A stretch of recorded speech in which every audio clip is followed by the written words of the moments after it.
Bersama dengan saya di studio ketika ini adalah Ketua Pegawai Eksekutif Pertubuhan Ilmuwan Malaysia, Ustaz Ahmad Fazrin Yahya. Ya, selamat datang ke studio, Ustaz. Terima kasih. Ustaz, kita sebenarnya bersyukur kehadrat Allah Subhanahu Wa Taala kerana masih memanjangkan usia kita. Kita masih lagi berpeluang untuk bertemu dengan Ramadan Al-Mubarak yang penuh barakah ini, Ustaz. Jadi saban tahun tibanya Ramadan, pastinya kita akan mendengar di sana sini berkenaan dengan fadilat bulan ini. Dan untuk menyegarkan kembali ingatan umat Islam yang sedang menonton ketika ini, Ustaz, boleh Ustaz kongsikan kelebihan bulan Ramadan ini? Baik. Bismillah wassalatu wassalamu ala Rasulillah. Yang pertama, yang paling penting dan utamanya Ramadan ini adalah kerana ia adalah bulan Al-Quran, selain pada disyariatkan puasa yang wajib selama 30 hari ataupun 29 hari. Dalam Al-Quran Allah sebut surah Al-Baqarah ayat 185, Allah sebut syahrul Ramadan alladhi unzila fihi al-Quran hudan lin-nas wa bayyinatin minal huda wal furqan faman syahida minkum asy-syahra falyasum. Bulan Ramadan ini ada detik dan ketikanya pada malam harinya turunnya Al-Quran pada malam tersebut. Yang mana Al-Quran itu dijadikan kitab hidayah oleh Allah Azza wa Jal kepada sekalian umat, pembeza di antara yang hak, kebenaran dan kebatilan. Maka Allah sambung, faman syahida minkum asy-syahra falyasum. Barang siapa yang melihat anak bulan untuk Ramadan, maka dia wajib berpuasa. Itu antara keutamaan ataupun kelebihan Ramadan itu sendiri. Selain pada beberapa kelebihan lain selainnya ada pada malam dalam bulan Ramadan itu adanya Lailatul Qadar. Itu malam yang lebih baik pada 1000 bulan, lebih kurang 83 tahun. Juga pada malam-malam ataupun pada hari di bulan Ramadan, Allah janjikan melalui hadis Nabi SAW riwayat Tirmizi, suffidatis syayatin, dibelenggu para syaitan dan juga jin-jin yang derhaka, dibuka seluas-luasnya pintu-pintu syurga, ditutup serapat-rapatnya pintu neraka. Dan banyak waktu pada bulan Ramadan Allah tetapkan di sana waktu mustajabnya doa. Dan juga bulan Ramadan itu juga dikenali sebagai bulan keampunan. Ya, dan Ustaz, Ramadan dan ibadah puasa sememangnya seiringan. Puasa seperti yang kita semua umat Islam tahu, salah satu daripada rukun Islam, wajib ditunaikan. Cuma boleh Ustaz perjelas perbezaan antara kelebihan puasa Ramadan dengan puasa-puasa lain, termasuk puasa-puasa sunat ini? Puasa secara umumnya ia memiliki satu kelebihan, antaranya dalam hadis yang diriwayatkan oleh Al-Bukhari sendiri. Nabi menyebut as-siyamu junnatun fala yarfuth wala yajhal.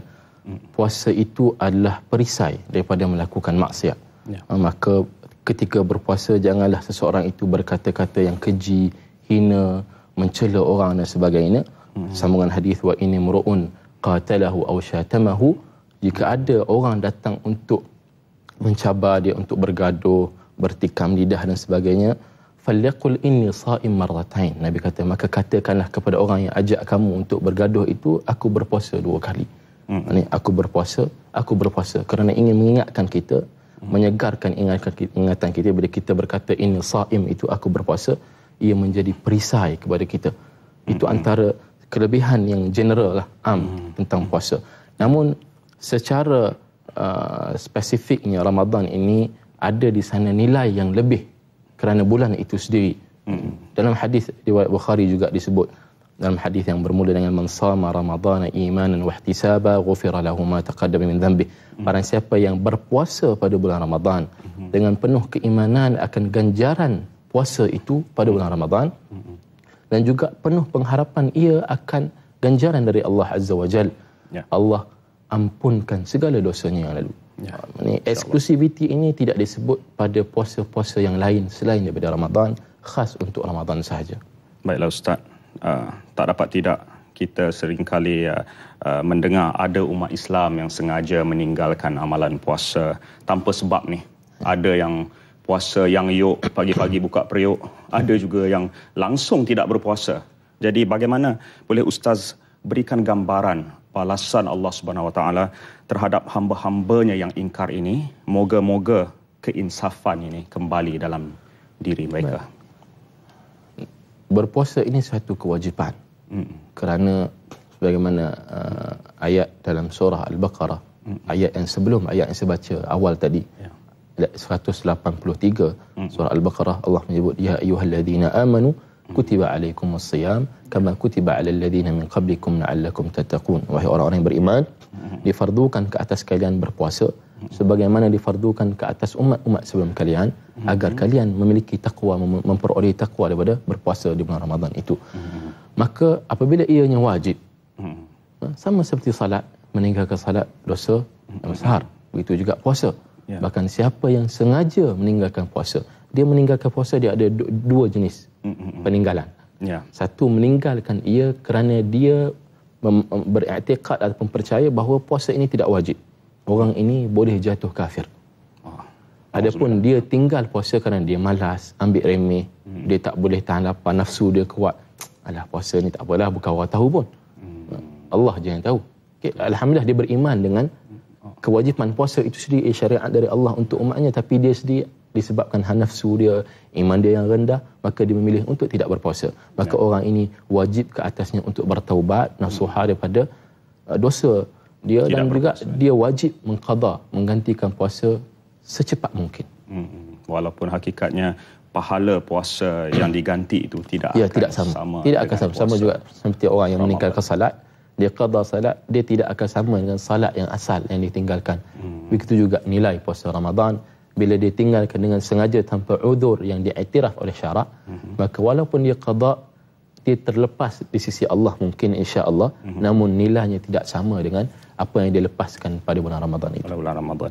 Jadi bagaimana Ustaz sendiri melihat pihak penguatkuasa kita apabila tiba bulan Ramadan? Ada negeri-negeri yang membuat operasi-operasi untuk menangkap orang-orang ataupun individu umat Islam yang tidak berpuasa ini. Adakah perkara ini wajar, Ustaz rasa, bila menyentuh tentang amal ibadah ini? Adakah perlu? Antara kita kena faham tugas ulil amri atau pemerintah, dia perlu menjaga agama umat negara tersebut, kerana menjaga agama antara maqasid syariah yang utama, objektif penurunan syariat yang paling utama antaranya menjaga agama. Maka antara cara untuk menjaga agama, tuntutan menjaga agama ialah menjaga rukun Islam yang 5. Kita alhamdulillah semua rukun-rukun Islam yang 5 daripada syahadah hingga ke haji, negara Malaysia sebagai sebuah negara Islam, kerajaan telah mengambil inisiatif yang sangat, kita kata sangat membanggakan dan syukur alhamdulillah untuk menjaga agar rakyat dapat menjalankan rukun Islam ini dengan baik, termasuk puasa, dengan menganjurkan pelbagai program untuk memastikan rakyat Islam terutamanya menjaga puasa mereka. Saya pasti semua maklum bahawa pihak peniaga makanan terutamanya ada kod khas dia apabila menjelang Ramadan, bila dia boleh buka, bila dia boleh mula berniaga, bila dia kena tutup perniagaan. Jadi itu antara usaha yang wajib dilakukan oleh pemerintah bagi menjamin bahawa umat Islam negara kita menjalankan ibadah puasa. Namun mungkin ada yang terlepas. Yang terlepas itu ia di luar tanggungjawab kerajaan. Baik Ustaz. Belum pun tiba Ramadan, baru semalam sebenarnya Ustaz saya ke Pasar Raya, dan rakan-rakan saya juga ada yang menghadiri majlis di hotel-hotel sebagainya, di tempat-tempat awam. Lagu-lagu raya dah pun kedengaran, belum pun Ramadan. Dan jualan tawaran istimewa Aidilfitri pun dah bermula di sana sini. Bagaimana Islam melihat perkara ini Ustaz? Baik. Kita perlu faham Islam tidak melarang, bahkan menjadi sunnah kita bergembira dan bermeriah-meriahan di pagi Syawal. Tapi yang dituntut, yang sunnahnya, yang islamiknya ialah pada pagi hari raya. Namun kita fahamlah secara fitrahnya kita perlukan persediaan. Sebab itu bila dikata-kata saya memberi kuliah tentang Ramadan, saya sering nasihatkan kepada pendengar kuliah saya agar tak salah untuk bersedia untuk Syawal. Tapi saya anjurkan persediaan itu dilakukan seawal mungkin.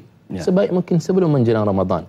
Bahkan ramai pembekal-pembekal atau peniaga-peniaga barang-barang Ramadan Aidilfitri ini pun mereka memulakan kita kata diskaun dan tawaran hebat bermula sebelum atau seawal Syaban lagi. Maka kita ada pilihan untuk membuat. Namun amat rugilah orang yang pada akhir Ramadan, iaitu pada 10 malam terakhir, pada malam itulah adanya Lailatul Qadar yang lebih baik pada 1000 bulan. Pada malam itu juga kita sibuk nak cari kain lansir, cadar baru, baju baru. Tak salah, tapi saya anjurkan diawalkan. agar paling tidak kita tak terlepas ganjaran yang berlipat ganda pada 10 malam yang terakhir. Terutama solat tarawih itu. Ya. Sebab sudah menjadi kebiasaan Ustaz, bila di penghujung ataupun selepas 2 minggu Ramadan itu, jemaah di masjid-masjid ni sudah berkurangan, mungkin kerana perkara ini. Ketika itu baru sibuk nak membeli belah Ustaz. Betul. Jadi tak salahlah kalau kita katakan, kalau kita nak menempah baju awal tu tak salah. Tak salah. Baiklah Ustaz, kita akan kembali bersama dengan Ustaz Ahmad Fazrin Yahya. Beliau adalah Ketua Pegawai Eksekutif Pertubuhan Ilmuwan Malaysia selepas ini. Apapun kita nak melihat sedikit bingkisan ini, di mana ibadah puasa seperti yang Ustaz kongsikan dengan kita, memang sememangnya ada banyak kelebihan dan fadilatnya. Dan ibadah puasa juga mengandungi hikmah termasuk dalam aspek kesihatan. Saksikan. Puasa bukan satu bebanan, jauh sekali menzalimi hambanya. Kewajipan berpuasa yang terkandung dalam rukun Islam ketiga mempunyai pelbagai kelebihan bukan sahaja dari aspek kesihatan dan fizikal, malah mempengaruhi gaya hidup dan juga mental. Menurut pendakwah Ustaz Ahmad Syukri, berpuasa adalah tidak sia-sia dan mempunyai pelbagai manfaat yang tersembunyi. Jadi sebenarnya Ramadan ini adalah tempat tarbiyah, tempat melatih supaya kita dapat melatih nafsu kita, mengurangkan nafsu kita supaya kita dapat mengawal nafsu makan. Sebab itu dalam catatan sejarah kalau kita lihat kemenangan umat Islam dalam peperangan seperti contoh menentang Rom, menentang Parsi, di antaranya ialah kerana mereka dapat mengekang hawa nafsu. Cuba bayangkan dalam peperangan mereka, orang Islam hanya memiliki beberapa biji tamar saja dalam poket mereka. Sedangkan musuh-musuh bukan 2-3 biji, bahkan mereka punya kontena makanan sebab mereka tidak dapat mengawal nafsu mereka. Jadi dari sudut kesihatan boleh kita sebut di sini, ibadah puasa ni mengajar kepada kita supaya kita dapat mengawal nafsu makan kita dan kita makan mengikut kadar yang tertentu. Itu sebenarnya dari sudut kita kata Ramadan itu ataupun puasa itu melatih ataupun mengajar kepada kita erti kita menghargai nikmat kesihatan yang Allah Subhanahu Wa Taala kurniakan kepada kita. Manakala menurut Ustaz Hamdan Muhammad, bulan Ramadan juga mengajar kita menjaga kesihatan seperti mana sedia maklum segala penyakit bermula dari perut. Untuk itu orang ramai dinasihatkan agar mengamalkan pemakanan mengikut sunnah agar dapat kekal sihat.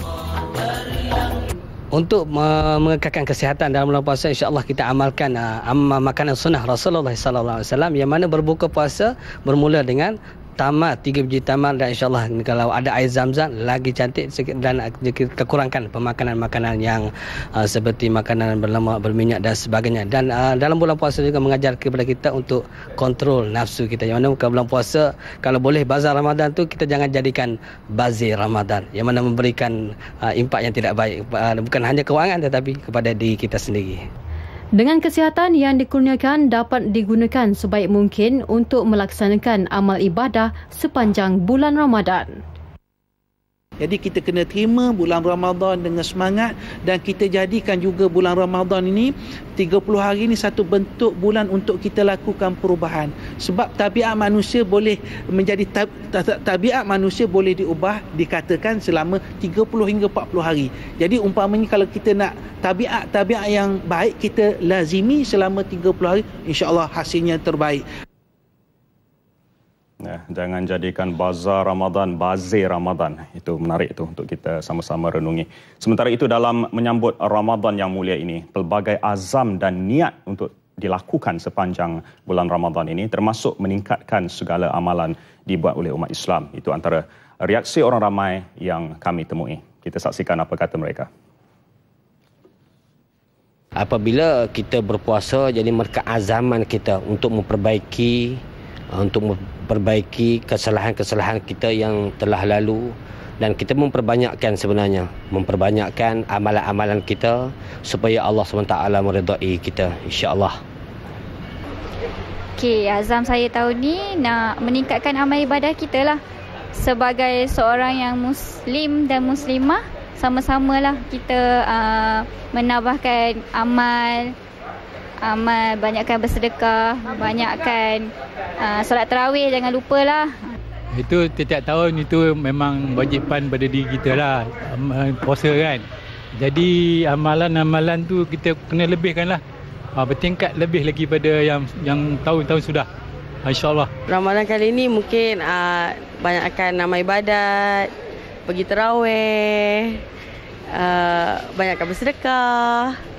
Pada tahun ini saya berazam untuk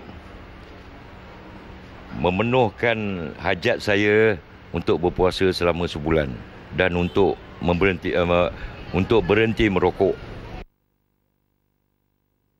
Ya, kita sudah pun mendengar tentang puasa ini yang sememangnya cukup sinonim dengan kesihatan diri kita sendiri, dan kita juga telah pun mendengar pelbagai azam yang hendak dilakukan oleh umat Islam sepanjang Ramadan ini. Jadi kita nak tahulah sebenarnya Ustaz, kita masih lagi bersama dengan Ustaz Ahmad Fazrin Yahya.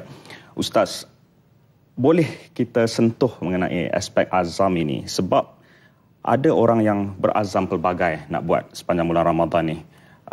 Azam yang tidak ditunaikan, adakah ia menjejaskan ibadah dan pahala puasa itu sebagaimana nazar, Ustaz? Baik, terima kasih atas soalan.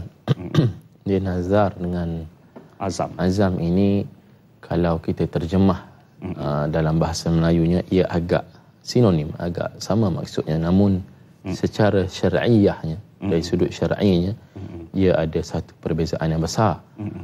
Azam, ia tidak ada tuntutan yang mewajibkan kita melangsaikannya. Adapun nazar ada. Bahkan melanggar nazar kita kena kafarah, kita kena bayar, the expiation, kafarah lah, bahasa Melayu pun sebut kafarah kan, dan kifarah, pampasan lah kita kata. Adapun azam tidak, ia sekadar motivasi kita dalaman peribadi kita bahawa Ramadan ini aku nak menjadi turning point, titik permulaan kepada aku untuk berubah.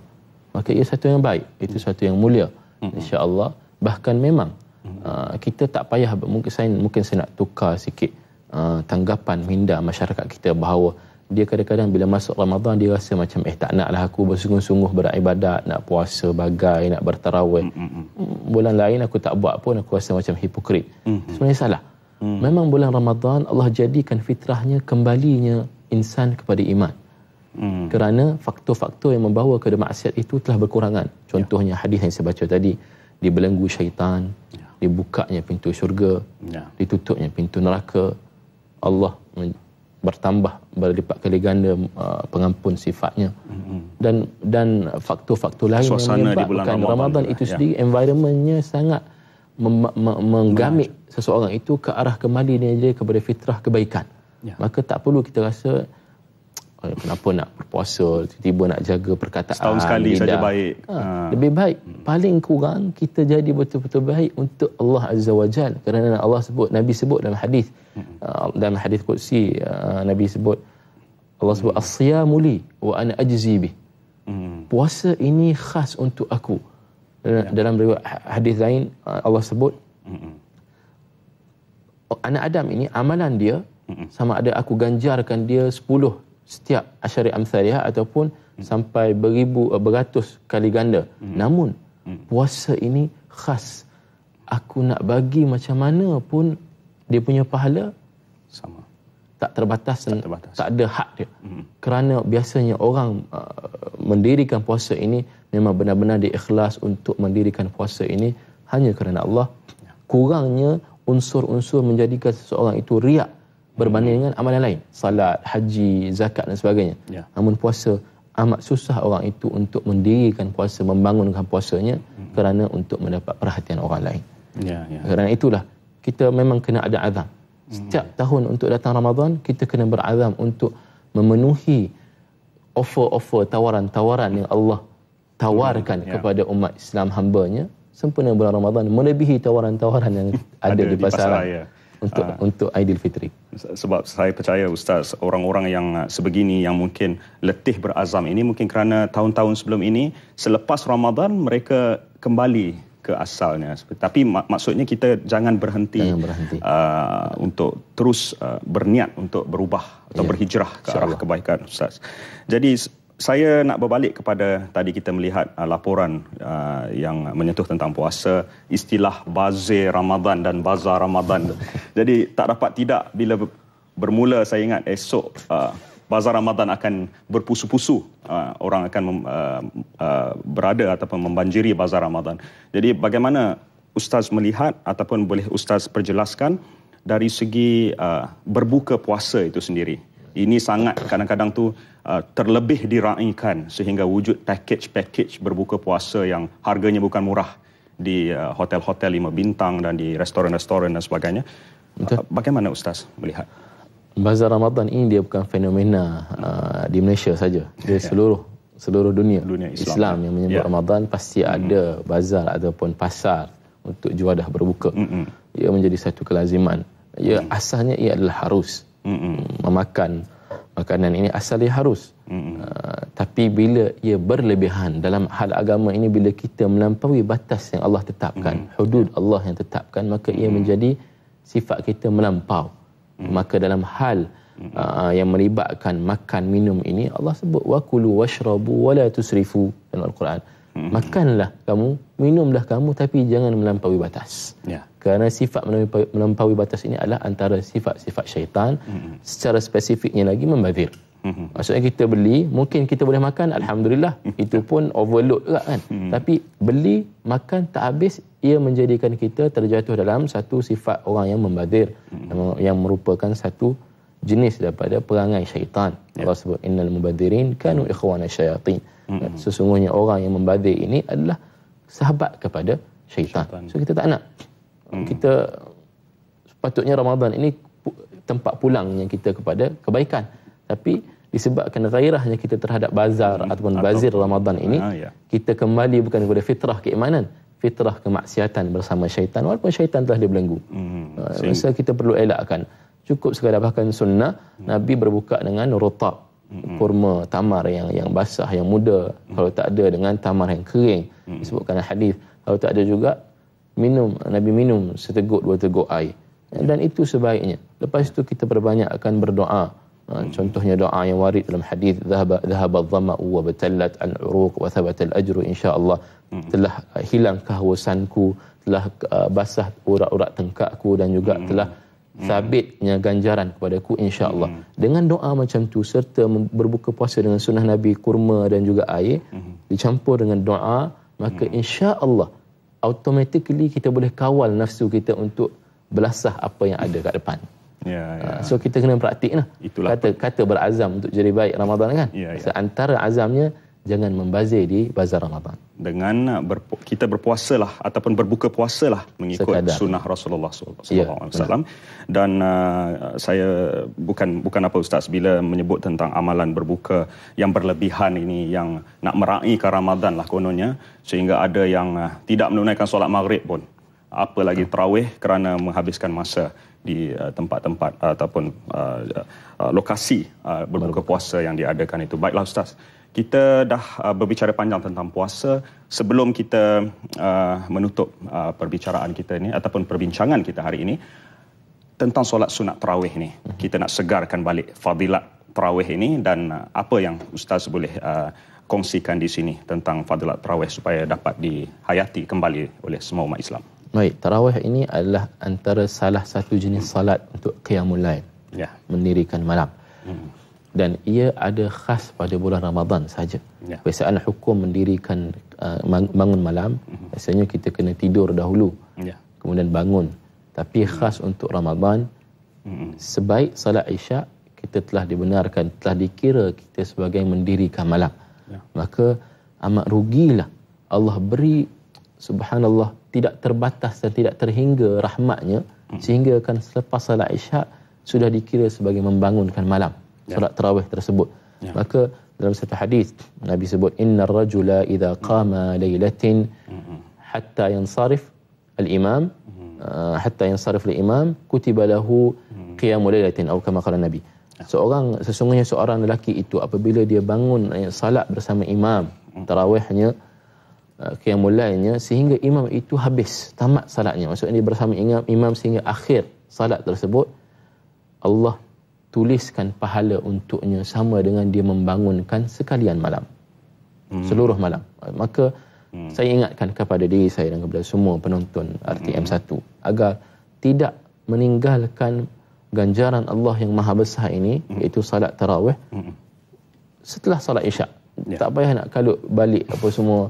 Kita makan pun dah sudah. Bahkan setengah surau dalam masjid itu ada more lagi. Nak lagi ke mana lagi? Settlekan salat tarawih yang hanya Allah wujudkan, syariatkan hanya pada bulan Ramadan, tak ada pada bulan lain. 30 hari sahaja. Itulah Ustaz, atas faktor itu jugalah suka untuk saya kongsikan di sini Ustaz, yang sepanjang Ramadan ini Berita Nasional 8 malam akan ke udara setengah jam berbanding sejam waktu kebiasaannya, kerana faktor-faktor ini juga, kerana apabila berakhir 8.30 malam, jadi kita petugas-petugas di sini juga berpeluang untuk menunaikan solat tarawih secara berjemaah selepas sahaja solat Isyak kita dirikan. Baiklah Ustaz, terima kasih kerana sudi bersama dengan kami. Itu dia Ustaz Ahmad Fazrin Yahya, Ketua Pegawai Eksekutif Pertubuhan Ilmuwan Malaysia yang sudi bersama dengan kita. Apapun, terima kasih sekali lagi atas perhatian anda kerana setia bersama dengan kami di Nasional 1.